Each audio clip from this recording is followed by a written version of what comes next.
Hi everybody, I'm Rob and this is the 2025 Wagoneer Overland. Jeep came out with this model to combat models like the Tahoe Z71 or the Yukon AT4.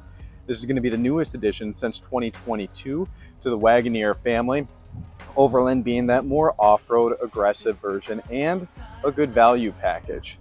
A couple notable things that they have to give it that off-road aggressiveness is going to be a more off-road rugged tire, kind of like that of, again, the Z71 or the AT4. Now, these rims in particular aren't new. They've had these rims on other Wagoneer models, but just pairing it with this off-road tire gives it a beefier stance. Another thing they did was give it a powder-coated tow hook in the front, just to kind of give it that off-road look and capability with a slightly different approach under the bumper. On a value side, they do automatically give the Overland a two-tone paint appearance. So you'll get a black upper, and then you'll have whatever color it is on the bottom. This one is going to be the Zenith Silver.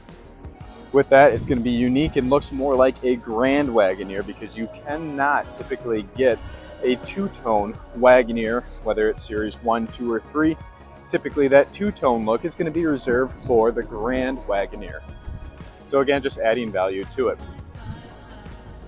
Another standard feature that comes on the Overland Edition is going to be the air ride suspension, giving it more ground clearance when going off-road, or just the simplicity of entry-exit mode when in the parking lot, getting in and out of the vehicle.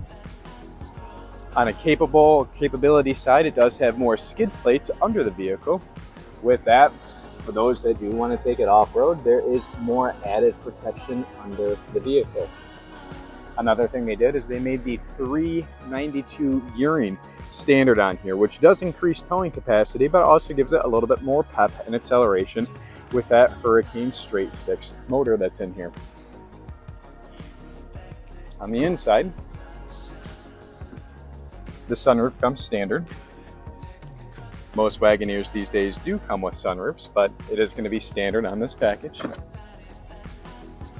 This one in particular has the bench seating in the second row, which is actually an upgrade.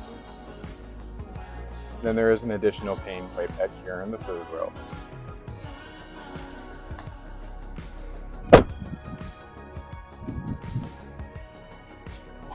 Moving on into the inside, it is going to be pretty standard in what you'd see on a typical level 2 Wagoneer, and that's what this is going to be compared off of.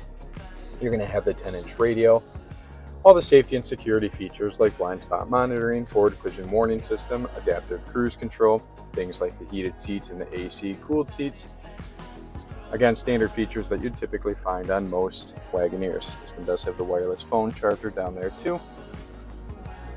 Park itself features, the air ride suspension buttons,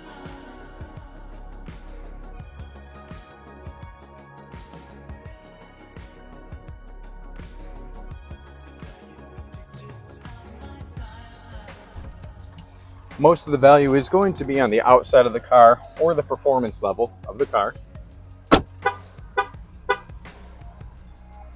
and giving it a unique look, like I said, in comparison to the Z71 version of the Tahoe.